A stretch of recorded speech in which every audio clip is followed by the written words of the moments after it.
Hare Krishna devotees எல்லாருக்கும் வணக்கங்கள்.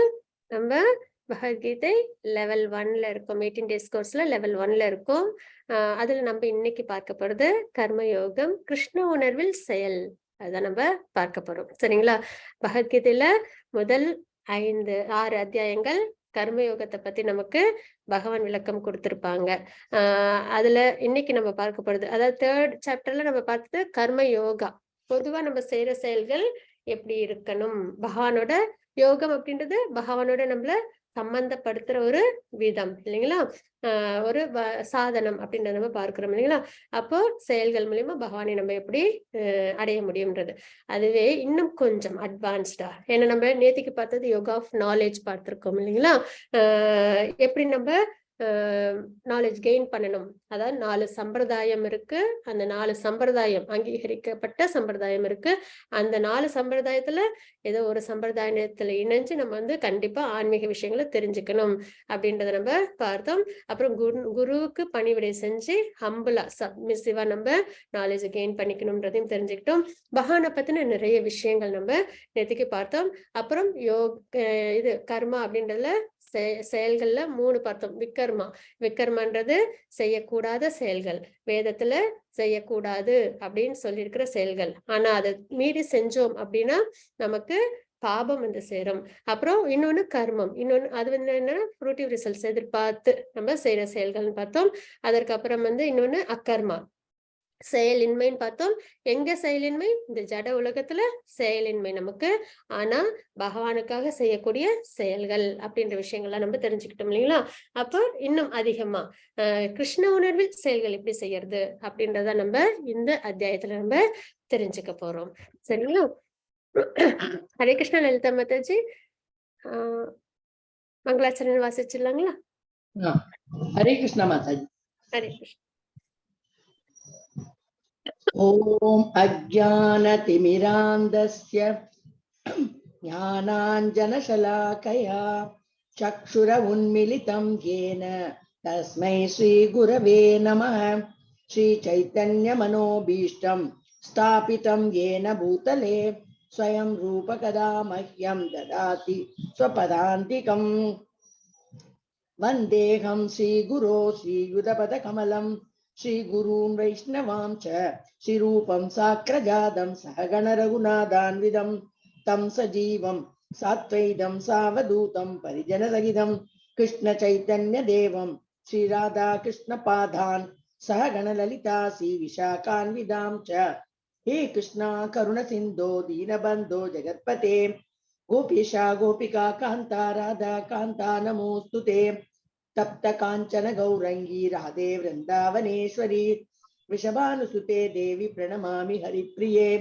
वाञ्छकल्पतरुभ्य च कृपा सिन्धुभ्य च पतितानां पावनेभ्यो वैष्णवेभ्यो नमो नमः। नमो ओं विष्णुपादाय कृष्णप्रेष्ठाय भूतले श्रीमते भक्तिवेदान्त स्वामिनिति नामिने। नमस्ते सरस्वती देवी गौरवाणी प्रसारिणे निर्विशेष शून्यवादी वश्यत्य देशधारिणे। जय श्री कृष्ण चैतन्य प्रभु नित्यानंद श्री अद्वैत गदाधरा श्रीवासादि गौर भक्त वृंदा। हरे कृष्ण कृष्ण कृष्ण हरे हरे, हरे राम राम राम हरे हरे। हरे कृष्ण कृष्ण कृष्ण हरे हरे, हरे राम राम राम हरे हरे। हरे कृष्ण कृष्ण कृष्ण हरे हरे, हरे राम राम हरे हरे। ओम नमो भगवते वासुदेवाय। हरे कृष्णा माताजी। हरे कृष्णा माताजी, thank you so much. Hare Krishna. Hare Krishna devotees, நம்ம நேற்றுக்கு பார்த்தது யோகா ஆஃப் நாலேஜ் பார்த்தோம். அதுல ஒரு ஸ்லோகம், அதாவது என்ன சொல்லியிருப்பாங்க அப்படின்னு பார்த்தீங்கன்னா, அதாவது எப்படி நம்ம நாலேஜ் கெயின் பண்ணணும் அப்படின்ற விஷயம்ல நம்ம தெரிஞ்சுக்கிட்டோம் இல்லைங்களா? இன்னைக்கு இந்த அத்தியாயத்துல கிருஷ்ண உணர்வில் செயல்கள் எப்படி அப்படின்னு செய்யறது அப்படின்றத நம்ம தெரிஞ்சுக்க போறோம். அது என்ன அப்படின்றத நம்ம ஸ்லைடு கூடவே நம்ம பார்த்துடலாம். மாதாஜி 5.1. ஓம் ஸ்ரீ பரமாத்மனே நமः. அத பஞ்சமோऽध्यायः கர்ம சந்நியாச யோகः. अर्जुन उवाच सन्नयासं कर्मणां कृष्ण पुनर्योगं च संससि श्रेययेतयोरेकं तन्मे ब्रूहि सुनिश्चितम्. हरे कृष्णा. ஹரே கிருஷ்ண மாதாஜி. அர்ஜுனர் கூறினார், கிருஷ்ணரே, முதலில் செயலை துறக்கவும் பின்னர் பக்தியுடன் செயலாற்றவும் பரிந்துரைத்துள்ளீர். இவ்விரண்டில் சிறந்த நன்மையை தருவது எது என்பதை தயவு செய்து தெளிவாக விளக்குவீராக அப்படின்னு நம்ம இங்க பார்க்கிறோம். சரிங்களா? அப்போ எது சிறந்தது?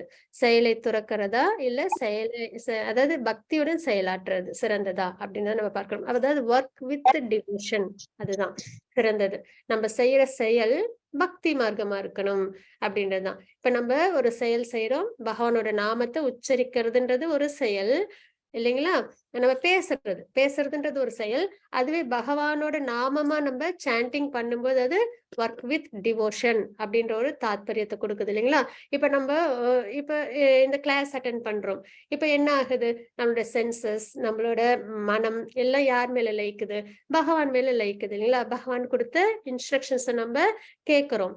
அப்படின்ற பட்சத்துல இதே வேற கிளாஸ் இல்லாம வேற விஷயம், வேற நேரமா இருந்ததுன்னா நம்ம வேற ஏதாவது ஒரு விஷயத்துல நம்மள என்கேஜ் பண்ணிருப்போம் இல்லைங்களா? ஃபேமிலியோட, இல்லைன்னா வெளியில யாராவது ஃப்ரெண்ட்ஸோட, இல்ல ஏதோ ஒரு வேலையில நம்மள என்கேஜ் பண்ணிருப்போம்.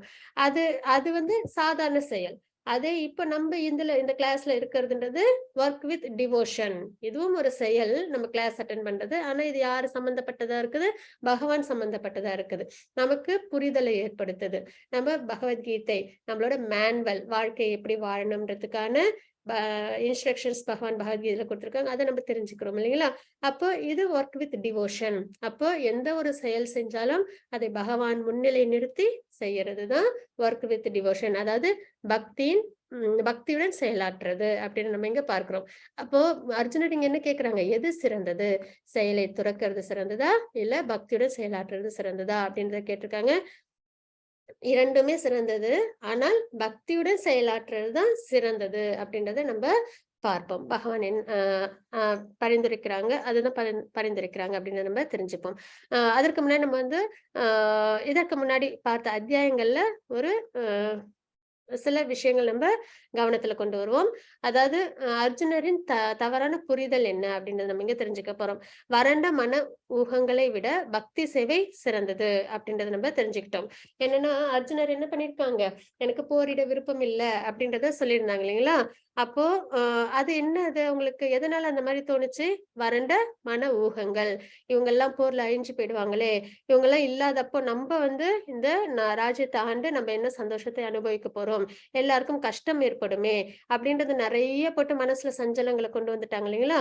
அப்ப அந்த மாதிரி வறண்ட மன ஊகங்களை விட பக்தி சேவை சிறந்தது. அதற்கு பதில் எது சிறந்தது? பகவானுக்காக, தர்மத்துக்காக போரிடுறது சிறந்தது அப்படின்றத நம்ம தெரிஞ்சுக்கிறோம். சரிங்களா? அப்ப நமக்கும் ஏதாவது மன ஊகங்கள் இருந்தது, சரியான புரிதல் இல்ல அப்படின்ற பட்சத்துல நம்ம என்ன பண்ணணும்? தகுந்த பரம்பரையோட நம்மள கனெக்ட் பண்ணிட்டு அதுல கொடுத்திருக்கிற கைடன்ஸோட நம்ம என்ன பண்ணணும்? நம்மள பக்தி சேவையில ஈடுபடுத்திக்கணும் அப்படின்றத நம்ம தெரிஞ்சுக்கிறோம். 2வது அத்தியாயத்துல நம்ம என்ன தெரிஞ்சுக்கிறோம்னு பாத்தீங்கன்னா, ஸ்லோகங்கள் 11ல இருந்து 30 வரைக்கும் கிருஷ்ணர் விவரித்த ஆத்மாவின் அறிவு. அதாவது 11ல இருந்து 30 வரைக்கும் ஆத்ம ஞானத்தை பகவான் கொடுத்திருந்தாங்க அப்படின்றத நம்ம பார்த்தோம் இல்லைங்களா? சச்சிதானந்த ஸ்வரூபம் ஆத்மான்றது. அதுக்கப்புறம் இந்த உடல், அதாவது சின்ன குழந்தையில இருந்து முதுமை வரைக்கும் ஒரு டிரான்ஸ்பர்மேஷன் ஏற்படுது இல்லைங்களா? உடல் மாற்றங்கள் ஜட உடல்ல ஏற்படுது இல்லைங்களா? அது நிதர்சனமா நம்ம எல்லாருமே பார்க்கிறோம். எல்லாரோட வாழ்க்கையிலும் நம்ம பார்க்கிறோம். அதே மாதிரிதான் இந்த உடல் அழிஞ்சதுக்கு அப்புறம் இந்த ஆத்மா இன்னொரு பிறவியை எடுக்குது. எப்படி இந்த லைஃப்லயே இந்த கிராஸ் பாடி சேஞ்ச் ஆகிறத நம்மளால பார்க்க முடியுதோ நிதர்சனமா, அதே மாதிரி இந்த உடலை விட்டு அதாவது இறந்ததுக்கு அப்புறம் இந்த உடலை விட்ட பிறகு மறுபடியும் இந்த ஆத்மா என்ன பண்ணுது? இன்னொரு உடலை எடுக்குது. தகுந்த கர்மத்திற்கு ஏத்த மாதிரி இன்னொரு உடலை எடுக்குது அப்படின்றத நம்ம புரிஞ்சுக்கிறோம். அதற்கப்புறம் பாத்தீங்கன்னா ஆத்மா எதாலும் அழிக்க முடியாத வஸ்து, அதாவது ஒரு விஷயம் அப்படின்னு நம்ம தெரிஞ்சுக்கிறோம். சரிங்களா? அதாவது சச்சித்தானந்த ஸ்வரூபம் அப்படின்னு நம்ம தெரிஞ்சுக்கிறோம். எதாலும் அழிக்க முடியாது, எதாலும் வெட்ட முடியாது, நீரால் நனைக்க முடியாது அப்படின்றதெல்லாம் நம்ம தெரிஞ்சுக்கிட்டோம். அப்ப ஸ்லோகங்கள் 11ல இருந்து 30 வரைக்கும் ஆத்ம தத்துவத்தை நம்ம தெரிஞ்சுக்கிட்டோம். அதுக்கப்புறம் பாத்தீங்கன்னா 31ல இருந்து 37 வரைக்கும் என்ன தெரிஞ்சுக்கிட்டோம் பாத்தீங்கன்னா, பரிந்துரைக்கப்பட்ட கடமை விளக்கப்பட்டுள்ளது. அதாவது பிரிஸ்கிரைப் டியூட்டி அர்ஜுனருக்கு என்னது, அவங்களுக்கு போரிடணும், சத்திரியன் அப்படின்ற பட்சத்துல அவங்களோட பிரிஸ்கிரைப் டியூட்டி அவங்க செய்யணும் அப்படின்றத தெரிஞ்சுக்கிறோம் இல்லைங்களா? அதே மாதிரி பரிந்துரைக்கப்பட்ட கடமை விளக்கப்பட்டுள்ளதுன்றதை நம்ம பார்த்தோம். அப்புறம் பல செயல்பாடுகள் காரணமாக ஆத்மாவின் சிக்கல். ஆத்மாவுக்கு என்ன சிக்கல்? இந்த பிறப்பிறப்பு அப்படின்ற சுழற்சியில நம்ம இருக்கிறோம் இல்லைங்களா? அதுதான் சிக்கல். ஜட உலகத்துல நம்ம சிக்கிட்டு இருக்கோம் இல்லைங்களா? அதுதான் ஆத்மாவுக்கான கஷ்டம். ஆத்மா எங்க போக விருப்பப்படுது? பகவானோட லோகத்துக்கு போய் பகவானுக்கு நித்தியபடி நித்திய சூரிய வந்து பக்தி சேவையில் ஈடுபடுறதுதான் அதோட அதோட அல்டிமேட் கோல் இல்லைங்களா? ஆனா அது என்ன பண்ணுது? பல செயல்பாடுகள் காரணமாக, அதாவது ஒரு செயல் செஞ்சு அதுக்கான ரிசல்ட் அனுபவிக்கணும் அப்படின்ற ஆசையில செய்ய செய்ய பந்தத்துல அது தன்னை ஈடுபடுத்திக்குது அப்படின்றத நம்ம பார்க்கிறோம். அப்ப பிரச்சனை எது? செயலை வந்து பற்றுதலோட செய்யறதுதான் ஆத்மாவுக்கு சிக்கல் அப்படின்னு நம்ம புரிஞ்சுக்கிட்டோம். பக்தி சேவையால் பௌதிக பந்தத்திலிருந்து பிரிக்கப்படுவதை விளக்குகிறது. 46ல இருந்து 53 வரைக்கும். அப்ப எது வந்து நம்மள வந்து இந்த ஜட உலகத்தில் உள்ள பிறப்பிறப்பு சுழற்சியில இருந்து நம்மள வெளியில எடுத்துட்டு வரும்? பக்தி சேவை அப்படின்னு நம்ம தெரிஞ்சுக்கிறோம். சரிங்களா? அதுக்கப்புறம் 3வது அத்தியாயத்துல என்ன பார்த்தோம்? ஸ்லோகம் 17ல இருந்து 18 வரைக்கும் ஞானத்தின் தளத்தில் ஒரு நபருக்கு எந்த கடமையும் இல்லை என்பதை விளக்குகிறார் அப்படின்றத பார்க்கிறோம். அப்ப ஞானத்தின் தலம், அதாவது ஆத்மாவுக்குன்னு எந்த ஒரு கடமையும் இந்த ஜட உலகத்தில் கிடையாது. நம்ம இந்த உலகத்துல ஏதாவது ஒரு விஷயத்தை நம்ம பந்தப்பட்டு செஞ்சோம் அப்படின்னா அது ஆத்மாவுக்கு சம்பந்தப்பட்ட விஷயம் கிடையாது. இந்த ஜட உடலுக்கும் அதாவது இந்த ஜட உடலுக்கு சம்பந்தப்பட்ட விஷயம். ஒரு கோபமா இருக்கட்டும், இல்லைன்னா ஒரு பயமா இருக்கட்டும், அது எதுக்கு சம்பந்தப்பட்ட விஷயமா இருக்கும்? இந்த ஜட உடலுக்கு சம்பந்தப்பட்ட விஷயமா இருக்குமே தவிர ஆத்மாவுக்கு சம்பந்தப்பட்ட விஷயமா இருக்காது அப்படின்றத நம்ம தெரிஞ்சுக்கிறோம். அதுக்கப்புறம் அத்தியாயம் 4ல verses 33ல அனைத்து வகையான தியாக வேலைகளும் ஞானத்தின் தளத்தில் உச்சம் அடைகிறது. அதாவது ஞானம் அதுதான் நம்ம தெரிஞ்சுக்கணும். நம்மளோட பொசிஷன் என்ன? ஆத்மா அழியாதது, பகவானுக்கு நித்தியமா சேவை செய்யக்கூடிய தாத்பரியத்துல நம்ம இருக்கோம் அப்படின்றத நம்ம தெரிஞ்சுக்கிறோம் இல்லைங்களா? அதுதான் உயர்ந்தது அப்படின்றத நம்ம தெரிஞ்சுக்கிறோம். அதை வந்து நம்ம எப்ப தெரிஞ்சுக்க முடியும்? ஞானத்தின் தளத்தில் உச்சம் அடையும் பொழுது. சரிங்களா? அப்புறம் அத்தியாயம் 4ல கடைசி வசனத்தில் கிருஷ்ணர் மீண்டும் அர்ஜுனனிடம் எழுந்து போரிட சொன்னார். இதனால் அர்ஜுனனை குழப்புகிறது. கைவிடு அல்லது வேலை, இது ரெண்டுல எது செய்யணும் அப்படின்றதுல அவங்களுக்கு ஒரு குழப்பம் ஏற்படுது அப்படின்றத நம்ம பார்க்கிறோம். மாதாஜி 5.2. ஸ்ரீ பகவானுவாச்ச சந்நியாச கர்ம யோகஸ்ச நிஸ்ரேயஸ்கராவுபௌ தயோஸ்து கர்ம சந்நியாசாத் கர்ம யோகோ விசிஷ்யதே. ஹரே கிருஷ்ணா. ஹரே கிருஷ்ண மாதாஜி. அதாவது அர்ஜுனரோட தவறான புரிதல் அப்படின்றதுல இதுல நம்ம என்ன தெரிஞ்சுக்கிறோம் பாத்தீங்கன்னா, ஆத்மாவுக்கு எந்த சம்பந்தமும் கிடையாது இந்த ஜட உலகத்துல. பக்தி சேவை தான் சிறந்ததுன்றது தெரிய வருது. இருந்தாலும் மறுபடியும் வந்து போரிட சொல்றாங்க இல்லைங்களா பகவான். அப்ப செயலை துரத்தல் சிறந்ததா இல்ல பக்தியுடன் செயல்படுதல் சிறந்ததா அப்படின்ற சந்தேகம் அர்ஜுனருக்கு ஏற்படுதுன்றத நம்ம இந்த அத்தியாயத்தோட முதல் கேள்வியா நம்ம பார்க்கிறோம். முதல் ஸ்லோகத்துல அர்ஜுனர் கேட்கிற கேள்வி அதுதான். அதுக்கு பகவான் என்ன இன்ஸ்ட்ரக்ஷன்ஸ் கொடுக்குறாங்க அப்படின்றத நம்ம பார்க்கலாம். புருஷோத்தமராகிய முழுமுதற் கடவுள் பதிலுரைத்தார். செயலை துரத்தல், பக்தியுடன் செயல்படுதல் இரண்டுமே முக்திக்கு ஏற்றதாகும். சரிங்களா? செயலை துரத்தல் அப்படின்றது முனிவர்களுக்கான தாத்பரியம். ரிஷிகள், முனிவர்கள் அவங்க என்ன பண்ணுவாங்க? செயல் எல்லாத்தையும் துறந்துட்டு அவங்க என்ன பண்ணுவாங்க? இந்த ஜட வாழ்க்கையை துறந்துட்டு அவங்க என்ன பண்ணுவாங்க? முக்தி அடையறதுக்காக அவங்க தவத்துல தன்னை ஈடுபடுத்திப்பாங்க இல்லைங்களா? அதுவும் வந்து லிபரேஷனுக்கு ஏதுவா இருக்கும். இன்னொன்னு பக்தியுடன் செயல்படுதல் இரண்டுமே முக்திக்கு ஏற்றதாகும். ஆனால் இவை இரண்டில் செயலை துறப்பதை விட பக்தி தொண்டில் செயல்படுவது சிறந்ததாகும் அப்படின்றத நம்ம இங்க தெரிஞ்சுக்கிறோம். இதற்கு பாத்தீங்கன்னா 2 ஸ்டோரிஸ் இருக்கு. ஒண்ணு வந்து அம்பரீஷ் மகாராஜரோட ஸ்டோரி, இன்னொன்னு வந்து நிருக மகாராஜரோட ஸ்டோரி. ஒர்க் வித் டிவோஷன் அது இன்னொன்னு பழவினை எதிர்பார்த்து செய்யற செயல்கள். சரிங்களா? ஒரு மகாராஜர் எப்படி இருப்பாங்கன்னா, பகவானுக்கான பக்தி சேவையில, பக்தி செயல்கள செய்வாங்க. சரிங்களா? இன்னொருத்தவங்க எப்படி இருப்பாங்கன்னு பார்த்தீங்கன்னா, பழவினை எதிர்பார்த்து செய்யற செயல்கள்ல தன்னை ஈடுபடுத்தியிருப்பாங்க. இவங்க 2 பேரோட வாழ்க்கை சரித்திரத்தையும் நம்ம பார்க்கும்போது, எது சிறந்தது அப்படின்ற ஒரு தாத்பரியம் நமக்கு புரிய வரும்.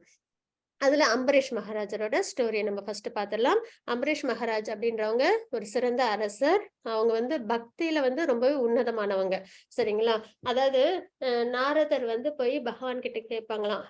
உங்களுக்கு பிடிச்ச பக்தர்களோட பேரெல்லாம் ஒரு நோட்ல எழுதியிருக்கீங்களாமே, அந்த நோட் எனக்கு காமிங்க அப்படின்னு சொல்லி பார்ப்பாங்களாம். உடனே வாங்கி பார்த்த உடனே அதுல பாத்தீங்கன்னா நாரதரோட பேர் வந்து ஃபர்ஸ்ட்ல இருக்குங்களாம். உடனே நாரதருக்கு ரொம்ப சந்தோஷமாயிடுமா. உடனே கட கட கட கடன்னு யார் பேர்லாம் அதுல இருக்கு அப்படின்னு வந்து பாத்துக்கிட்டே வருவாங்களாம். பார்த்தா அதுல வந்து அம்பரீஷ் மகாராஜரோட பேர் இருக்காதாம். உடனே நேரா போய் அம்பரீஷ் மகாராஜ் கிட்ட உன்னோட பேர் அந்த பகவானோட டிவோட்டிஸ் லிஸ்ட்ல இல்ல அப்படின்னு வந்து சொல்லுவாங்களாம். உடனே வந்து அம்பரீஷ் மகாராஜ், ஓ அப்பனா நான் பக்தியில இன்னும் முழுமை அடையல போல இருக்கு அப்படின்னு சொல்லி ரொம்பவே வருத்தம் பட்டு, நம்ம இன்னும் நல்லா பக்தி பண்ணணும். எப்பயுமே பக்தர்கள் வந்து என் பேர் இல்லையா, நான் இவ்வளவு பக்தி பண்ணினேன் அப்படி இருந்து என் பேர் வரலையா அப்படின்லாம் யோசிக்க மாட்டாங்க. ஓ நம்ம இன்னும் நல்லபடியா பக்தி பண்ணல, நம்ம இன்னும் நல்லா பகவானுக்கு பக்தி செயல் ஈடுபடணும் அப்படின்ற ஒரு எண்ணத்தோட இருப்பாங்க. அப்புறமா வந்துட்டு தெரிய வருமா, அம்பரீஷ் மகாராஜரோட பேர் வந்து பகவான் இன்னொரு பர்சனல் நோட் புக் வச்சிருந்தாங்களாம். அதுல வந்து அம்பரீஷ் மகாராஜரோட பெயர் இருந்தது அப்படின்றது வந்து தெரிய வருதுங்களாம். அப்போ இன்னும் சிறந்த டிவோட்டீஸ் அப்படி அந்த லிஸ்ட்ல வந்து பகவான் வந்து அவங்களோட பேர் எழுதியிருக்காங்க. எதற்காக இதெல்லாம் நம்ம கேட்கிறோம் அப்படின்னு பாத்தீங்கன்னா, பியூர் டிவோட்டீஸ் அவங்களோட மேன்மையை தெரிஞ்சுக்கிறதுக்காக. சரிங்களா? பகவானுக்கு எவ்வளவு விருப்பம் பக்தர்கள் மேல அப்படின்றது தெரிஞ்சுக்கிறதுக்காக. அப்போ என்ன ஆகுது அப்படின்னு பாத்தீங்கன்னா, அப்படிப்பட்ட அம்பரீஷ் மகாராஜ் அவங்களோட சிறந்த விஷயம் என்ன நம்ம பார்க்கணும்னு பாத்தீங்கன்னா, தன்னோட புலன்கள் அவங்க ஒரு சிறந்த மகாராஜா. அவங்க வந்து நல்ல தர்ம வழியில ஆட்சி பண்றவங்க. அவங்க தன்னோட சென்சஸ் எல்லாத்தையும், புலன்கள் எல்லாத்தையும், கை, கால்கள், உடல் அங்கங்கள், அவயங்கள் எல்லாத்தையும் வந்து பக்தி சேவையில ஈடுபடுத்தியிருப்பாங்க அப்படின்றத நம்ம பார்க்கிறோம். 9 வகையான பக்தி அப்படின்றத நம்ம பார்ப்போம். அது வந்து நம்ம வந்து 9வது அத்தியாயத்துல பக்தி யோகால நம்ம பார்ப்போம். அப்ப தெளிவா ஒவ்வொரு டைப்ஸ் ஆஃப் பக்தி என்னன்றதை நம்ம பார்ப்போம். இப்போதைக்கு 9 டைப் ஆஃப் பக்தியும் அவங்க வந்து வாழ்க்கையில மேற்கொண்டிருப்பாங்க அப்படின்றத மட்டும் நம்ம மனதுல வச்சுக்கலாம். அப்போ அந்த மாதிரி அதாவது தன்னோட வாயால என்ன பண்ணுவாங்கன்னா, பகவானோட ஸ்லோகங்கள் சொல்றது, பகவான பத்தி பேசுறது, அப்புறம் பிரசாதம் எடுத்துக்கிறது, காதால எப்பயும் பகவான பத்தின விஷயங்களே கேட்டுட்டு இருக்கிறது, கண்களால பகவானோட விக்கிரகத்தை பாக்குறது, அதுக்கப்புறம் வந்து கால்களால கோயில வலம் வர்றது, கைகளால அர்ச்சனைகள் செய்யறது, இந்த மாதிரி எப்பவும் வந்து தன்னை பகவானோட பக்தி சேவையில, அதாவது அவங்க ஒரு மகாராஜா, அவங்க துறவரம் எதுவும் எடுத்துக்கல. தன் மகாராஜான்னும் போது கண்டிப்பா நிறைய வேலைகள் இருக்கும் இல்லைங்களா? ஒரு குடும்பத்தை பராமரிக்கும் போதே நம்மளுக்கு வந்து வேலை பளு வந்து அதிகமா தான் இருக்கு. அதுலயும் வந்து அவங்க நாட்டையே காக்குறவங்க தர்ம வழியில. அப்ப அவங்க நிறைய பிரிஸ்கிரைப் டியூட்டி இருக்கும். இருந்தாலும் அவங்க என்ன பண்றாங்க? பக்தி சேவையில ரொம்பவே திறன்பட இருக்காங்க அப்படின்றத பார்க்கிறோம். இப்படிப்பட்ட அம்பரீஷ் மகாராஜ் என்ன பண்றாங்க அப்படின்னு பார்த்தீங்கன்னா, ஏகாதசி விரதம் இருக்கிறாங்க. பகவானுக்கு உகந்தது ஏகாதசி விரதம். அப்படி இருக்கும்போது அடுத்த நாள் ஏகாதசி விரதத்தோட தாத்பரியம் என்னன்னு பார்த்தீங்கன்னா, துவாதசி அன்னைக்கு ஒரு குறிப்பிட்ட காலம் இருக்கும். அந்த காலத்துக்குள்ளார அவங்க என்ன பண்ணணும்னா, அந்த அ ஏகாதசி விரதத்த முடிக்கணும். அப்படி முடிக்கலன்னா, அந்த ஏகாதசி விரதம் இருந்த பலன வந்து அவங்க அடைய முடியாது. இந்த ஒரு தாத்பரியம் இருக்கனால, அ இப்படி அம்பரீஷ் மகாராஜும் ஏகாதசி விரதம் இருக்கிறாங்க. அப்ப துர்வாச முனிவர் அவங்களோட அரண்மனைக்கு வராங்க. அம்பரீஷ் மகாராஜுக்கு ரொம்பவே சந்தோஷமாயிடுது. எப்பயுமே பக்தர்கள் அ எப்பயும் எல்லாரும் சேர்ந்து பக்தி பண்றதுன்னும்போது, அதுக்கு ஒரு தனி பலன் உண்டு. சரிங்களா? தனிச்சு பக்தி பண்றதும், அதே வந்து எல்லாரோட சேர்ந்து பண்றதுக்கும் நிறைய வந்து அ பலன்கள் கிடைக்கும். அப்போ உடனே அம்பரீஷ் மகாராஜுக்கு ரொம்ப சந்தோஷமாயிடுது. ஓகே நம்ம வீட்டுக்கு இன்னைக்கு ரிஷி வந்திருக்காங்க. துர்வாச முனி வந்திருக்காங்க. நம்ம வந்து ஃபாஸ்டிங்க தனிச்சு முடிக்கிறத விட, ரிஷிக்கும் நம்ம வந்து அ அவங்களுக்கும் வந்து சேவைகள் பண்ணிட்டு முடிக்கிறது தான் இருக்கறதுலே உயர்ந்த தாத்பரியம். அப்படின்னு சொல்லிட்டு அவங்க வந்து அவங்களும் ரொம்ப அன்போட வரவேற்கிறாங்க. எப்பயுமே விருந்தாளிகள ரொம்ப நல்ல முறையில வரவேற்கணும்ன்றது தான் நம்மளோட கலாச்சாரம். சரிங்களா?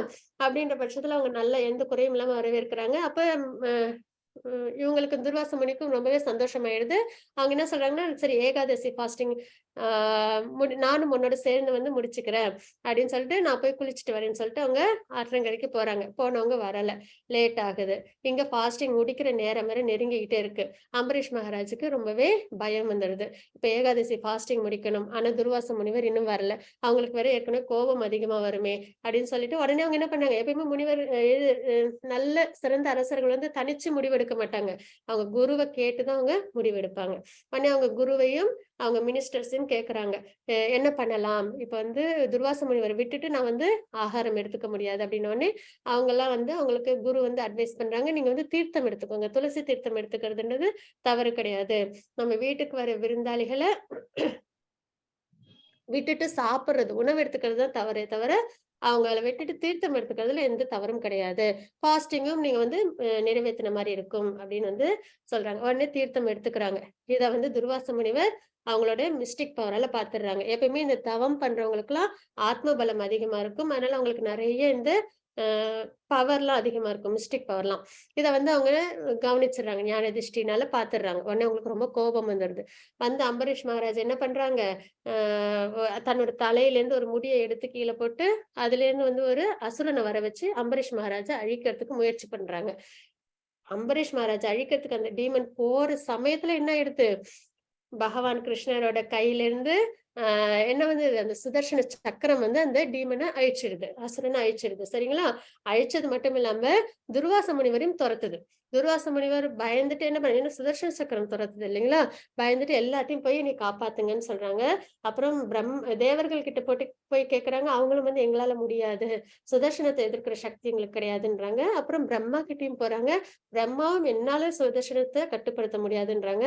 சிவபெருமான்ட்ட போய் கேட்கறாங்க. சிவபெருமானும் வந்து எனக்கு சுதர்சன சக்கரத்த தடுக்கிற சக்தி கிடையாது அப்படின்றாங்க. அப்புறம் சரி அப்ப என்ன பண்ணட்டும் அப்படின்னு கேட்கும்போது, நீங்க மகாவிஷ்ணு கிட்ட போங்கன்னோனே நாராயணர் கிட்ட போறாங்க. நாராயணரும் என்ன சொல்லிடுறாங்க, எனக்கு சுதர்சனத்த கட்டுப்படுத்துற சக்தி கிடையாதுன்றாங்க. அப்ப துர்வாச முனிவருக்கு ரொம்ப அதிர்ச்சி ஆயிடுது. நீங்க சொன்னா கேட்பாங்களே சுதர்சனம் அப்படின்னும்போது, நீ என்ன ஏதாவது அபச்சாரம் பண்ணியிருந்தா கூட நான் வந்து உன்னைய மன்னிச்சிருப்பேன். ஆனா நீ என்னோட பக்தனை நீ வந்து அபச்சாரம் பண்ணிட்ட. அப்படின்னும்போது அத வந்து என்னால என்னைக்குமே ஏத்துக்க முடியாது. நான் சொன்னாலும் சுதர்சனம் வந்து என்னோட கட்டுப்பாட்டுல இருக்காது அப்படின்றத சொல்றாங்க. அப்போதான் டிவோட்டீஸோட மகிமை, மகத்துவம், உன்னதம் வந்து தெரிய வருது துர்வாசருக்கு. சரி இப்ப நான் என்ன பண்ணணும் அப்படின்னோனே, நீ யாருகிட்ட அபச்சாரம் பண்ணியோ அவங்க கிட்டயே நீ வந்து போயிட்டு மன்னிப்பு கேளு அப்படின்றத சொல்றாங்க. அப்போ நேரா துர்வாச முனிவர் வந்து அம்பரீஷ் மகாராஜரோட பாதத்துல வணங்குறாங்க. எப்பயுமே டிவோட்டீஸும் வந்து பழி வாங்குற எண்ணம்லாம் அவங்களுக்கு என்னைக்குமே இருக்காது. அவங்க ரொம்ப ஹம்பிளா இருப்பாங்க. மன்னிக்கும் குணம் ரொம்பவே அதிகமா இருக்கும். யாரு தனக்கு என்ன கெடுதல் செஞ்சாலும் அவங்க மேல அவங்க என்ன பண்ண மாட்டாங்க, கோபப்பட மாட்டாங்க. உடனே இவங்க அம்பரீஷ் மகாராஜரும் துர்வாச முனிய மன்னிச்சிடுறாங்க. சுதர்சனத்தையும் வந்து அமைதியாகும்படி அவங்க சொல்றாங்க. சுதர்சனமும் அமைதியாகி பகவான் கிட்டயே போயிடுது அப்படின்றத நம்ம பார்க்கிறோம். அப்ப பகவானுக்கு பக்தி சேவையில தன்னை லயிச்சு ஈடுபடுத்துறவங்களோட நிலைப்பாடு, அவங்க தெரியாமல் செய்யற ஒரு சின்ன தவறு கூட கிடையாது. ஒரு சின்ன ஒரு விஷயம் கூட அவங்கள வந்து யாரு பாதுகாக்கிறாங்க? பகவானும் அவங்களோட அசோசியேட்ஸும் அந்த அளவுக்கு பாதுகாப்பாங்க அப்படின்னு நம்ம தெரிஞ்சுக்கிறோம். சரிங்களா? அப்போ அம்பரீஷ் மகாராஜ் எப்படி பண்றாங்க அவங்களோட செயல்கள? ஒர்க் வித் டிவோஷன், பக்தியோட செய்யற செயல்பாடுகள் அவங்க வாழ்க்கையில பண்றாங்கன்றத நம்ம பார்த்தோம். இன்னொரு மகாராஜர், அவங்க யாரு அப்படின்னு பாத்தீங்கன்னா நிருக மகாராஜ். அவங்களும் வந்து சிறந்த ஒரு அரசர், தர்ம வழியில ஆட்சி பண்றவங்க, நிறைய தான தர்மங்கள்லாம் பண்ணுவாங்க. அப்படி இருக்கும்போது அவங்க என்ன பண்றாங்க ஒரு நாள் அப்படின்னு பாத்தீங்கன்னா, அவங்க ஆனா என்னன்னா பகவானுக்காக செயல்கள் செய்ய மாட்டாங்க. ஃப்ரூட்டிவ் ரிசல்ட்ஸ் எதிர்பார்த்து செயல்களை செய்வாங்க. நான் இந்த யாகம், இந்த தானம் பண்ணா எனக்கு இந்த சந்தோஷம், இந்த பிராப்தி கிடைக்கும் அப்படின்ற ஒரு எண்ணத்தோட அவங்க வந்து பார்த்து பார்த்து வேதத்தின் முறைப்படி அவங்க எந்த ஒரு தவறும் இல்லாம சிறந்த முறையில அவங்க எல்லா நன்மையான செயல்களையும் செஞ்சுட்டு இருப்பாங்க. அதர்மமே செஞ்சதே கிடையாது அப்படின்ற அளவுக்கு. அப்ப அவங்களும் என்ன பண்ணாங்கன்னா, தினமும் நிறைய பேருக்கு என்ன பண்றாங்கன்னா, பசுமாடுகளை பிராமணர்களுக்கு தானம் பண்றாங்க. அப்படியே அவங்க தானம் பண்ணிட்டே இருக்கும்போது, ஒரு நாள் ஒரு பசுமாட வந்து ஒரு பிராமணருக்கு தானம் பண்றாங்க. அந்த பிராமணர் அந்த பசுவை எடுத்துக்கிட்டு போறாங்க. எப்பயுமே விலங்குகள் என்ன பண்ணும்னா, இரவு வந்த உடனே அது யாருகிட்ட வளர்ந்ததோ அவங்க கிட்டே வந்துடும். அந்த மாதிரி என்ன பண்ணுது, இந்த பசுவும் வந்து அந்த பிராமணர்கிட்ட இருந்து இரவு வந்த உடனே என்ன பண்ணிடுது, அரண்மனையில வந்து மற்ற பசுக்களோட கலந்துருது. அப்ப அடுத்த நாளும் மகாராஜா என்ன பண்றாங்க, நிருக மகாராஜா அவங்க வந்து தானம் பண்றாங்க. முதல் நாள் ஒரு பிராமணருக்கு தானம் பண்ண அதே பசுவை அடுத்த நாள் இன்னொரு பிராமணருக்கு தானம் பண்ணிடுறாங்க. இத வந்து முதல் நாள் தானமா வாங்கின பிராமணர் வந்து போயிட்டு இருக்கும்போது பாக்குறாங்க. ஏன்னா அடையாளங்கள் தெரியும். அந்த பசுக்களை நல்லா அலங்கரிக்கப்பட்டுதான் தானம் பண்ணுவாங்க. அப்ப அந்த அலங்காரத்துல இருந்து தெரிஞ்சிடும் இது தன்னோட பசுன்றது. அப்ப அந்த பிராமணர் அதை பார்த்துட்டே போய் மகாராஜர்கிட்ட சொல்றாங்க, இந்த மாதிரி நீங்க எனக்கு கொடுத்த பசுவை இன்னொருத்தவங்களுக்கு இன்னைக்கு கொடுத்துட்டீங்க அப்படின்னு. உடனே நிருக மகாராஜருக்கு பயம் வந்து போயிடுது. அப்படியா, எனக்கு தெரியாதே, தெரியாம இந்த தவறு நடந்துருச்சு, நான் வேணா உங்களுக்கு வேற பசு கொடுக்குறேன்னு. எனக்கு வேற பசு எல்லாம் வேண்டாம், எனக்கு அந்த பசு தான் வேணும் அப்படின்றாங்க. உடனே சரின்ட்டு அந்த பிராமணரை கூப்பிட்டு, இந்த மாதிரி உங்களுக்கு தவறுதலா நேத்துக்கு தானம் கொடுத்த பசுவே தானம் பண்ணிட்டு அந்த பசுவை நீங்க கொடுத்துருங்க அப்படின்னோடனே அந்த பிராமணரும் வந்து இல்ல இல்ல, எனக்கு வந்து நீங்க என்ன பசுவை தானமா கொடுத்தீங்களோ அதே நான் வந்து எடுத்துக்கிறேன்றாங்க. இப்படி 2 பேரும் காம்ப்ரமைஸே ஆகல. ஏன்னா இதெல்லாம் திரேதாயுகத்துல நடக்கிறது. தனக்கு என்ன கிடைக்குதோ அதை வச்சு சந்தோஷப்படுற நிலைப்பாடு அந்த அந்த காலத்துல உள்ள மக்களுக்கு, அந்த யுகத்துல உள்ள மக்களுக்கு உண்டு. சரிங்களா? அதனால கிடைச்சா போதும், இன்னும் கொஞ்சம் எடுத்துக்கலாம்ன்ற ஒரு தாத்பரியம்லாம் அப்போ உள்ளவங்களுக்கு இருக்காது. அதே மாதிரி உடனே மகாராஜரும் என்ன பண்றாங்கன்னா, சரி நான் வந்து இந்த ஒரு ஒரு பசு இல்ல, நிறைய பசுவும் இன்னும் நிறைய செல்வங்களும் கூட கொடுக்குறேன். அதனால யாராவது ஒருத்தவங்க விட்டு கொடுங்கன்னு 2 பேர்த்தையும் கேட்பாங்க. 2 பேருமே எங்களுக்கு பசுவே வேண்டாம் அப்படின்னு சொல்லிட்டு மகாராஜர்கிட்ட விட்டுட்டு 2 பேருமே போயிடுவாங்க.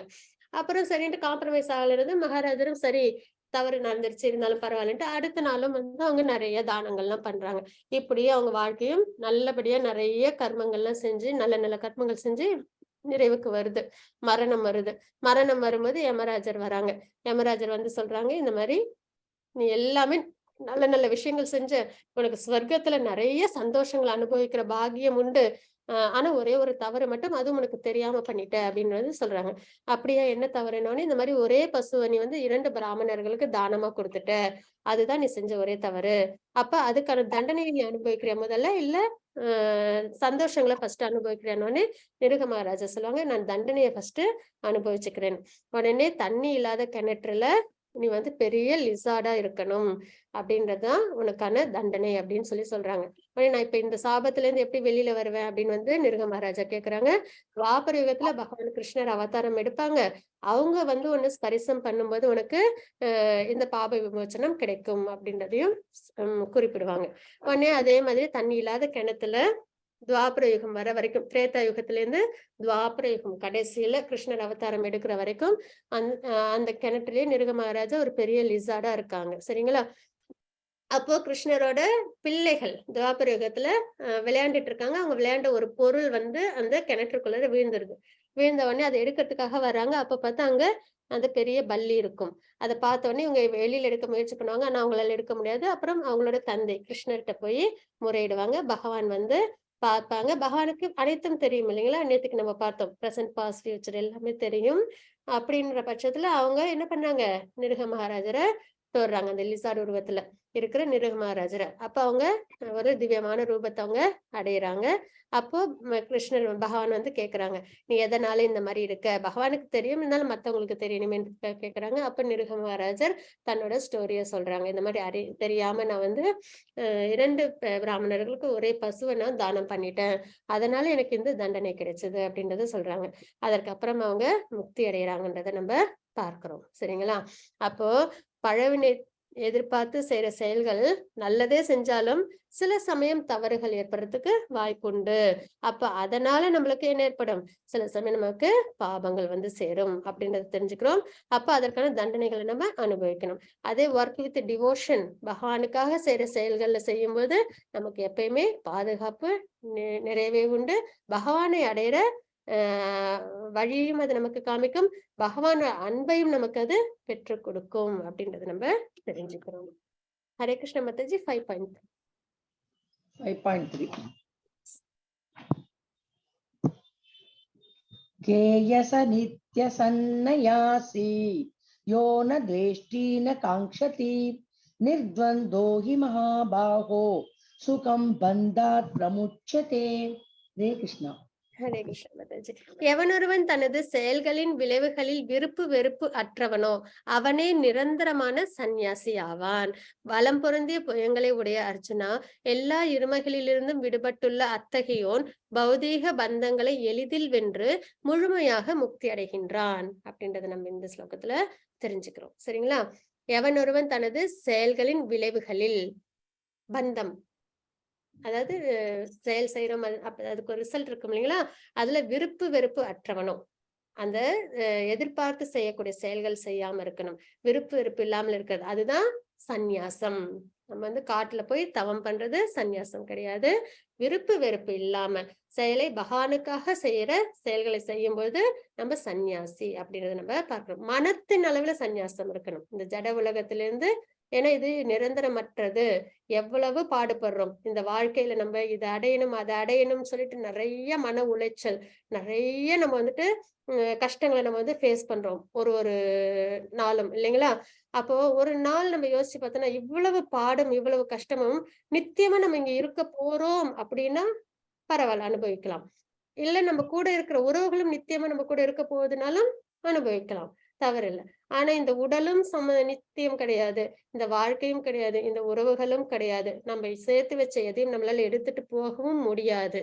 இருந்தும் அந்த அறியாமை இல்யூஷன்ல பாடாப்பட்டு கஷ்டப்பட்டு நம்ம என்ன பண்றோம், இதெல்லாம் அடையணும் நம்ம விருப்பப்படுறோம் இல்லைங்களா? அதுதான் இருக்கலே சிறந்த அறியாமை, மாயை அப்படின்றத நம்ம தெரிஞ்சுக்கணும்.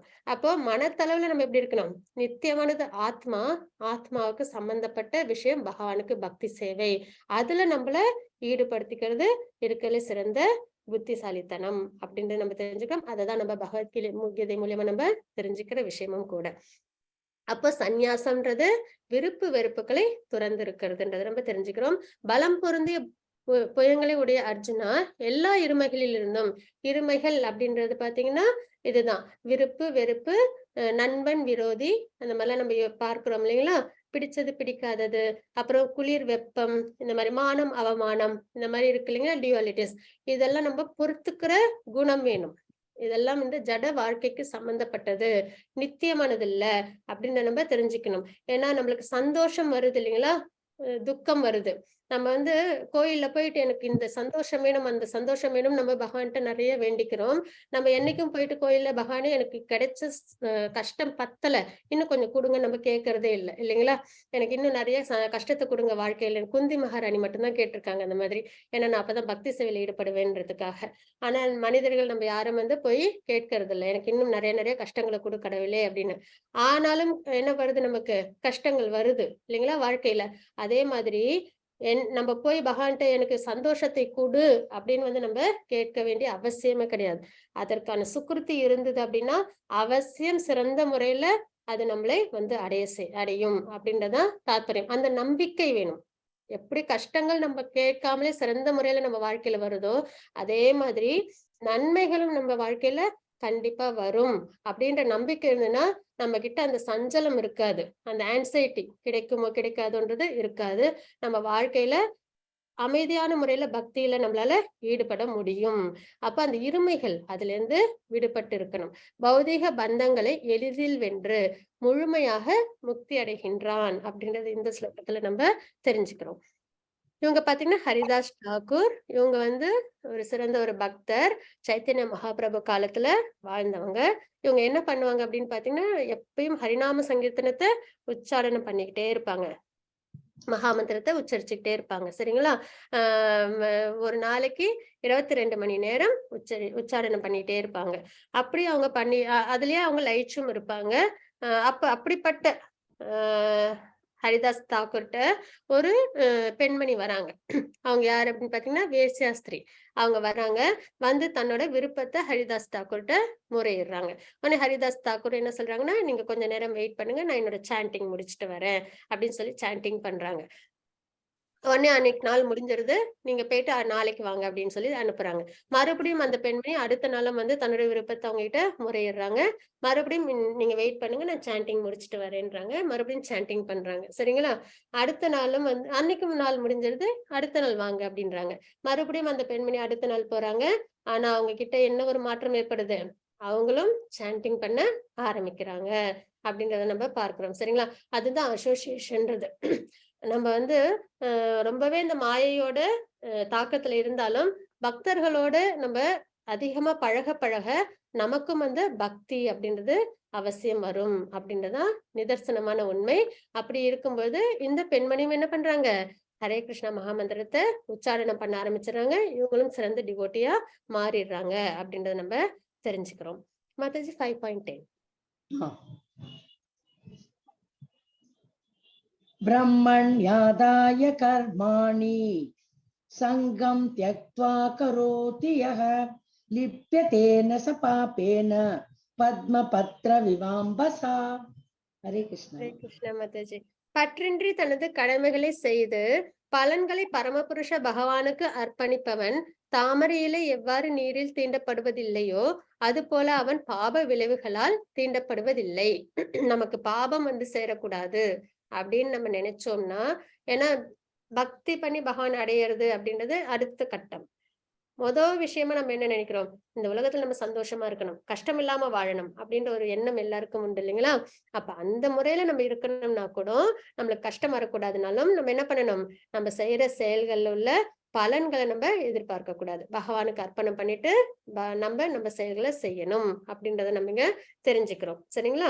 அப்படி செய்யும் போது என்ன ஆகும், தாமரை இலையில தண்ணீர் படாத மாதிரி நம்மளுக்கு பாபங்கள் அப்படின்றது வந்து சேராது அப்படின்றத தெரிஞ்சுக்கிறோம். இல்ல நான் பழவினை எதிர்பார்த்து செய்யறேன், நான் ரொம்ப சர்வ ஜாக்கிரதையா நான் பண்ணுவேன் என்னோட செயல்கள் அப்படின்னா நம்மளால அவ்வளவு பெர்ஃபெக்டா, ஏன்னா நிருக மகாராஜ் பாத்தீங்கன்னா சிறந்த அரசர் இல்லைங்களா? ஒரே ஒரு தவறு தான் பண்ணிட்டாங்க, அதுவும் தெரியாம. அந்த பசு அவங்க தானம் பண்ணது சரிதான், அதுக்கப்புறம் அது வந்து சேர்ந்திருக்கு, அது இன்னொருத்தவங்க பண்ணாங்கன்னா அவங்களுக்கு அறியாம செஞ்ச தவறுதான். ஆனா அதுக்கே அவங்களுக்கு என்ன ஏற்படுது, அந்த தவறான செயலுக்கான தண்டனை அவங்க அனுபவிக்கிற நிலைமைக்கு வராங்க இல்லைங்களா? அதுதான் நம்ம இங்க தெரிஞ்சுக்கிறது. அதனால பலன்களை எப்பயும் பகவான் கிட்ட அர்ப்பணிச்சுட்டு செய்யற செயல்கள் தான் சிறந்தது. அதுதான் ஒர்க் வித் டிவோஷன். அதான் கிருஷ்ண பக்தி. கிருஷ்ண உணர்வின் செயல்கள். இந்த சாப்டர் அத்தியாயத்தோட பேர் என்ன, கிருஷ்ண உணர்வில் செயல்கள். இவங்க பிரபுபாதா, இவங்கதான் இஸ்கான் நிறுவனம் பண்ணாங்க. அதுக்கப்புறம் நிறைய பேருக்கு உலகத்துல எல்லாருக்கும் என்ன பண்ணாங்க, இவங்க தனக்கு மட்டும் கிடைச்ச பக்திய என்ன பண்றாங்க, தெரிஞ்சுக்கிட்ட பக்திய உலகம் ஃபுல்லா எல்லாருக்கும் கிடைக்கணும்னு என்ன பண்ணாங்க, எல்லாருக்கும் கொண்டு வந்து கொடுத்தாங்க இல்லைங்களா? அவங்களோட உதவியால் தான் நம்ம இன்னைக்கு பகவத்கீதை பாகவதம்லாம் தெரிஞ்சுக்கிறோம். பக்தி மார்க்கம்னா என்னன்றதை நம்மளால புரிஞ்சுக்க முடியுது.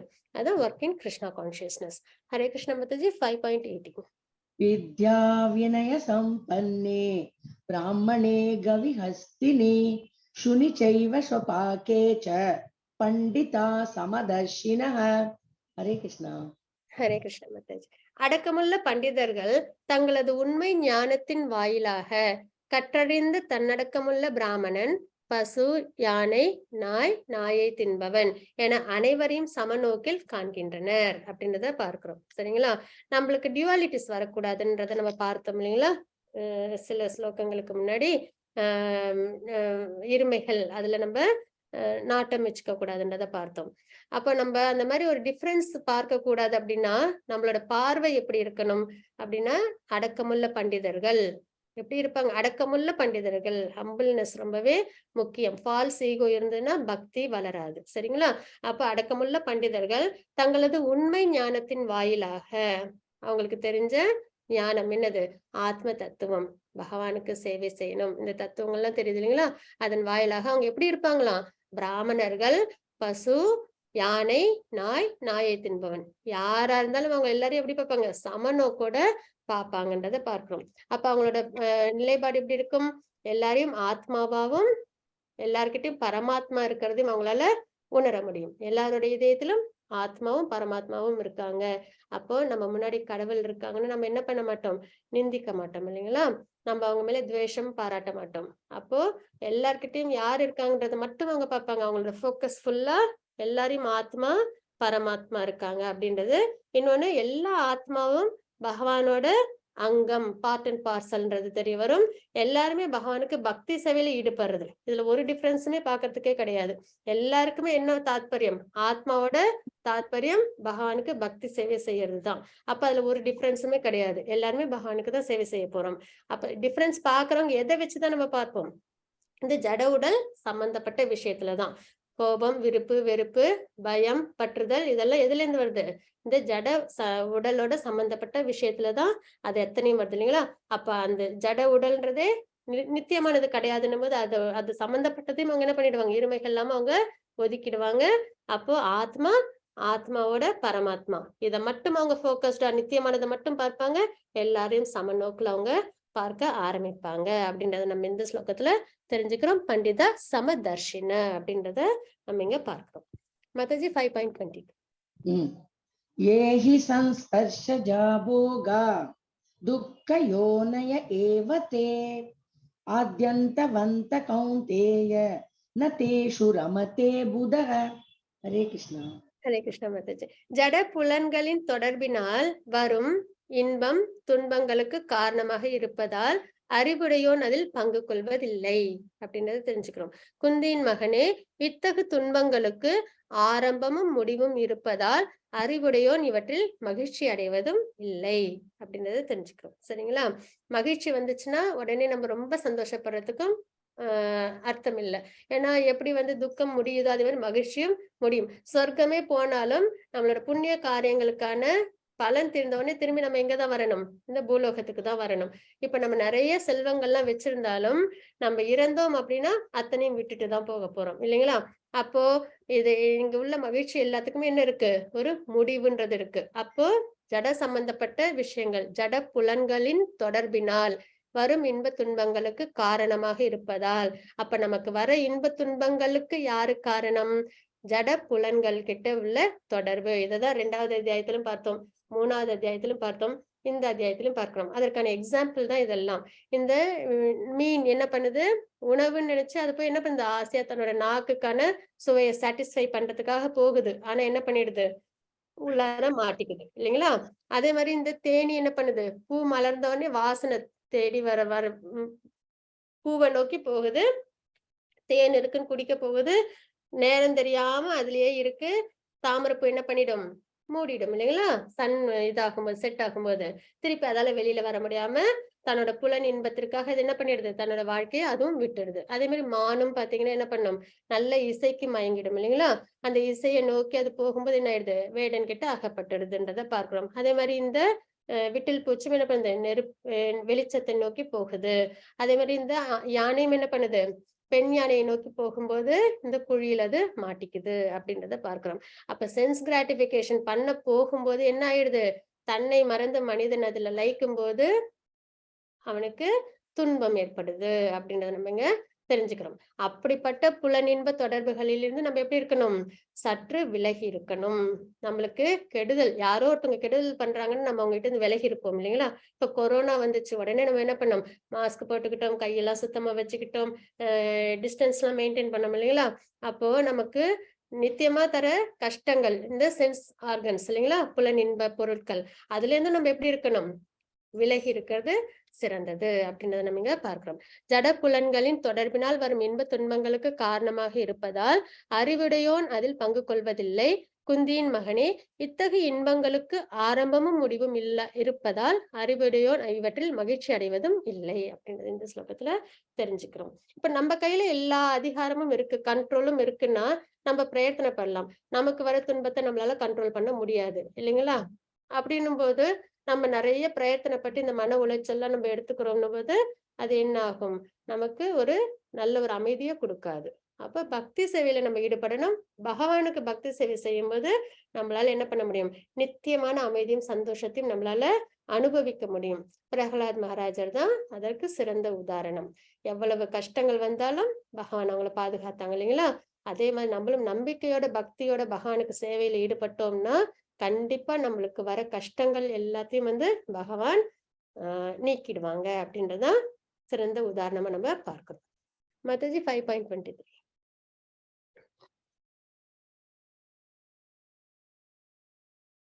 லலிதா மாதாஜி. தீஹைவயசோடும் பிராக்ஷரீர விமோக்ஷனாத் காம க்ரோதோத்பவம் வேகம் சயுக்த சசுகீ நரஹ. ஹரே கிருஷ்ணா. ஹரே கிருஷ்ணா மாதாஜி. ஒருவனால் தனது தற்போதைய உடலை நீக்கும் முன்பு ஜட புலன்களின் உந்துதல்களை பொறுத்து கொள்ளவும் காமத்தையும் கோபத்தையும் கட்டுப்படுத்தவும் முடிந்தால் அவன் நன்கு நிலை பெற்றவன் ஆவான். இவ்வுலகிலேயே அவன் மகிழ்ச்சியுடன் இருப்பான் அப்படின்னு நம்ம பார்க்கிறோம். சரி, இதெல்லாம் செய்யணும்னா சரி கொஞ்சம் காலம் ஆகட்டும், கொஞ்சம் நேரம் ஆகட்டும் அப்படின்னு நம்ம யோசிக்காம என்ன பண்ணணும்?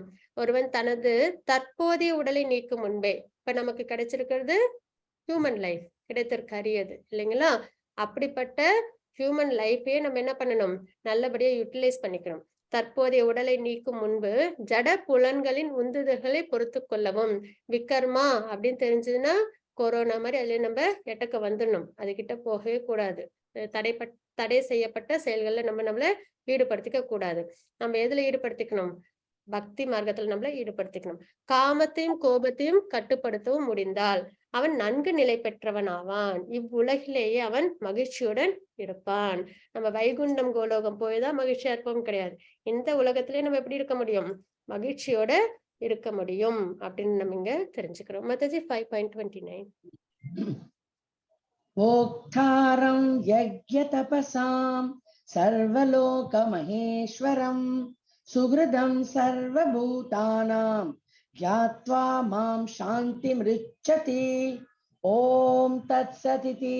ஸ்ரீமத் பகவத்கீதாசு உபனிஷத்சு பிரம்ம வித்யாயாம் யோகசாஸ்திரே ஸ்ரீகிருஷ்ணார்ஜுன சம்வாதே கர்ம சந்நியாச யோகோ நாம பஞ்சமோத்யாய.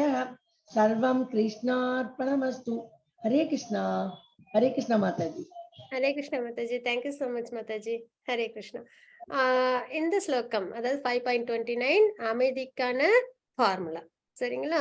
நானே எல்லா யாகங்களையும் தவங்களையும் இறுதியில் அனுபவிப்பவன் என்றும் எல்லா லோகங்களையும் தேவர்களையும் கட்டுப்படுத்துபவன் என்றும் எல்லா உயிர் வாழிகளின் உற்ற நண்பன் என்றும் அறிந்து என்னை பற்றிய முழு உணர்வில் இருப்பவன் ஜட துயரங்களிலிருந்து விடுபட்டு அமைதி அடைகின்றான் அப்படின்றத நம்ம இங்க தெரிஞ்சுக்கிறோம். சரிங்களா? ஒரு குழந்தை தன்னோட அப்பா அம்மா கிட்ட இருக்கும்போது எப்படி இருக்கும்? சஞ்சலம் இல்லாம இருக்கும் இல்லைங்களா? எந்த கவலையும் இல்லாம. அந்த மாதிரி பகவான் தான் எல்லாத்துக்கும் சர்வ காரணம் அப்படின்றத நம்ம தெரிஞ்சுக்கிட்டு பகவானோட நம்ம பக்தியில ஈடுபடும் போது நம்மளோட நிலை எப்படி இருக்கும்? அமைதியா இருக்கும் அப்படின்றத நம்ம தெரிஞ்சுக்கிறோம். அதுதான் இந்த ஸ்லோகத்துல பார்க்கணும். நானே எல்லா யாகங்களையும் தவங்களையும் இறுதியில் அனுபவிப்பவன் என்றும். இப்போ என்னோட பொருள் அப்படின்னு ஒரு விஷயம் இருந்ததுன்னா அதை நான் என்னோட விருப்பப்படி எப்படி வேணாலும் உபயோகப்படுத்தலாம் இல்லைங்களா? என்னோட மொபைல் அப்படின்னா எனக்கு பிடிச்ச மாதிரி நேரத்துல இரவா இருக்கட்டும் பகலா இருக்கட்டும் எப்ப வேணாலும் அதை நான் எப்படி வேணாலும் அப்படிதான் யூஸ் பண்ணலாம். எப்ப வேணாலும் வெளியில எடுத்துட்டு போலாமா வரலாம். அப்போ இது எல்லாமே யாரோடது? பகவானோடது. பகவான் கிட்ட இருந்தா நம்ம வந்திருக்கோம். ஜீவாத்மா பகவானுக்கு தொடர்புடையது. அந்த தாத்பரியம் எல்லாம் தெரிய ஆரம்பிக்கும் போது இந்த ஜட உலகத்தில் உள்ள சம்பந்தம் எல்லாம் நமக்கு ஒரு சின்ன ஒரு விஷயம், அதாவது ஹையர் டெஸ்ட் தெரியும் போது பக்தியில நமக்கு சுவை ஏற்படும் பொழுது பல ஜென்மங்களா நம்ம என்ன பண்ணிட்டு இருக்கோம்? இந்த சென்ஸ் கிராட்டிபிகேஷனையே பிரதானமா வச்சிருக்கோம் இல்லைங்களா? அதுல இருந்து நம்மளால என்ன பண்ண முடியும்? கொஞ்சம் கொஞ்சமா விடுபட முடியும். எதனால இதுல இருந்து விடுபடணும் அப்படின்னா இது நமக்கு என்ன கொடுக்குது? மன சஞ்சலத்தை கொடுக்குது, கஷ்டங்களை கொடுக்குது. அப்படிப்பட்ட விஷயங்களே நம்ம என்ன பண்ணணும்? நித்தியமான அமைதியும் சந்தோஷத்தையும் தான் நம்ம எல்லாருமே விரும்புறோம் இல்லைங்களா? வாழ்க்கையில நம்ம எல்லார்கிட்டையும் என்ன வேணும்னு கேட்டா நித்தியமான சந்தோஷமும் அமைதியும் வேணும். அப்ப அந்த நித்தியமான அமைதியும் சந்தோஷமும் எங்க கிடைக்குமோ அங்கதான் நம்ம இருக்கணும் இல்லைங்களா? ஆன்மீகத்துல மட்டும்தான் அது கிடைக்கும். இந்த ஜட வாழ்க்கையிலன்றது அந்த அளவுக்கு நித்தியமான அமைதியும் சந்தோஷமும் கிடைக்காது. வேணா சந்தோஷங்கள் வரும் போகும், அந்த அளவுல இருக்கும். சரிங்களா? அப்ப நானே எல்லா யாகங்களையும் தவங்களையும் இறுதியில் அனுபவிப்பவன் என்றும் எல்லா லோகங்களையும் தேவர்களையும் கட்டுப்படுத்துபவன் என்றும். இதெல்லாம் உங்களுக்கு கிரியேஷன் எப்படி நடந்தது, இந்த உலகம் எப்படி உருவாச்சு அப்படின்றத தெரிஞ்சுக்கும் பட்சத்துல நம்மளுக்கு ஒரு புரிதல் வரும். இந்த உலகம் யாரு படைச்சாங்க அப்படின்றத நம்ம தெரிஞ்சுக்கும் போது நமக்கு ஒரு புரிதல் ஏற்படும். அப்போ என்ன புரிதல் ஏற்படும்? பகவான் தான் எல்லாரையும் படைச்சாங்கன்றத நம்ம தெரிஞ்சுப்போம். அப்போ எல்லாரையும் யாரு கட்டுப்படுத்துறாங்க? பகவான்.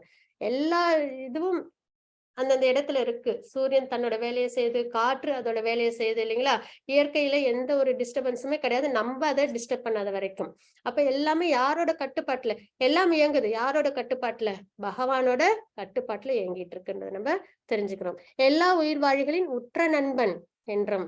பகவான் எல்லாருக்கும் உற்ற நண்பன். அதாவது உயிர்வாழிகள் எல்லாருக்குமே தேவையான எல்லாத்தையுமே கொடுத்துட்டாங்க. நம்ம வேணும்னு கேட்கறது எல்லாமே அதிகப்படியானது. நம்மளோட சென்ஸ் கிராட்டிஃபிகேஷன் சம்பந்தப்பட்ட விஷயம் தான். இப்போ ஒரு அனிமலுக்கு என்ன வேணுமோ, ஒரு பேர்டுக்கு என்ன வேணுமோ, அதே மனிதனுக்கு என்ன வேணுமோ எல்லாத்தையுமே பகவான் கொடுத்திருக்காங்க இல்லைங்களா? அப்போ பகவான் எல்லாருக்கும் உற்ற நண்பன். எப்பயும் நம்மள முன்னிலைப்படுத்தி பார்த்தோம்னா, எனக்கு இது கிடைக்கல, அது கிடைக்கல, அதனால பகவானுக்கு கருணை இல்லைன்னு சொல்லிடுவோம். ஆனா இந்த ஆங்கிள் யோசிச்சோம் அப்படின்னா, எல்லாருக்கும் என்ன கொடுத்திருக்காங்க? உயிர் வாழறதுக்கு தேவையான அடிப்படை ஆதாரங்கள் எல்லாத்தையும் பகவான் குடுத்திருக்காங்க. பக்தி பண்ணாலும் சரி, பண்ணலனாலும் சரி. அப்போ பகவான் யாருகிட்டயும் பார்ஷியாலிட்டி பாக்குறது கிடையாது. எல்லாருக்கும் உற்ற நண்பனா இருக்காங்க. அவங்கள திட்டுனாலும் சரி, அவங்களுக்கு அன்னைக்கு தேவையான உணவ பகவான் வந்து குடுக்குறாங்க அப்படின்றத நம்ம தெரிஞ்சுக்கிறோம் இல்லைங்களா? அப்போ அவங்க எப்படிப்பட்டவங்க? உற்ற நண்பன். அதுவும் நம்மள விட்டு ஒரு இடத்துல கூட நம்மள விட்டு நீங்குனதே கிடையாது. எப்ப இந்த ஆத்மா இருக்கோ, அது கூடவே யாரும் இருக்காங்க? பரமாத்மா பகவானும் இருக்காங்க அப்படின்றத நம்ம இங்க தெரிஞ்சுக்கிறோம். உற்ற நண்பன் என்றும் அறிந்து என்னை பற்றிய முழு உணர்வில் இருப்பவன். என்னைக்கு நம்ம இந்த விஷயத்த உணர்ந்துட்டோமோ பகவான் நம்மளோட உற்ற நண்பன். ஏன்னா நமக்குன்னு சப்போர்ட்டிவா ஒருத்தவங்க வேணும்ன்றதுதான் நம்ம எல்லாரோட ஏக்கமும். அப்ப பகவான் நம்ம கூட இருக்காங்கன்றது எண்ணம் வரும்போது நமக்குள்ளார ஒரு சந்தோஷமும் ஒரு தைரியமும் வரும் இல்லைங்களா? அதுவே ஒரு அலாதியான ஒரு விஷயம். அதை நம்ம புரிஞ்சுக்கும் போது பகவானோட உணர்வில் இருக்கும்போது நமக்கு என்ன ஏற்படும்? ஜட துயரங்களிலிருந்து விடுபட்டு அமைதியா நம்ம வாழ்க்கைய வாழ முடியும் அப்படின்றத தெரிஞ்சுக்கிறோம். அப்படிப்பட்ட வாழ்க்கையை தான் பக்தி கொடுக்கும் நமக்கு. இதை நம்ம இன்னைக்கு இதை தெரிஞ்சுக்கிட்டோம். ஒர்க் வித் டிவோஷன்றது கிருஷ்ண உணர்வில் செயல்பாடு அப்படின்றத நம்ம தெரிஞ்சுக்கிட்டோம். வாஞ்சா கல்பத்தருபஸ்ய கிருபா சிந்து பையவச்ச பதிதானா பாவனேப வைஷ்ணவ நமः. அனந்த கோடி வைஷ்ணவ கி ஜெய். ஸ்ரீல பிரபாத் கி ஜெய். ஹரே கிருஷ்ணா.